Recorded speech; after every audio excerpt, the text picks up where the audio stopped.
आ गया बवाल गाने का पोस्टर। जी हाँ दोस्तों, आपका स्वागत है मेरे चैनल ऑसम भोजपुरी पर।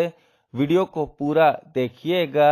वीडियो पसंद आए तो वीडियो को लाइक और चैनल को सब्सक्राइब कीजिएगा। दोस्तों, अभी से थोड़ी देर पहले खेसारी जी के एक नए गाने के पोस्टर को रिलीज किया गया, जिस गाने का नाम लइकन के दिल है। दोस्तों, इस गाने को खेसारी लाल यादव और शिल्पी राज ने गाया है। वहीं इस गाने को अभिषेक भोजपुरिया ने लिखा है और खेसारी जी के इस गाने में जय गुरुदेवा ने म्यूजिक दिया है। साथ ही दोस्तों, इस गाने के वीडियो में खेसारी जी के साथ एक्ट्रेस रानी ने काम किया है। दोस्तों, खेसारी जी का ये गाना एक बहुत ही जबरदस्त गाना होने वाला है। दोस्तों, खेसारी जी का ये गाना 16 दिसंबर यानी कि कल सुबह में रिलीज हो रहा है आरडी ट्यून यूट्यूब चैनल पर।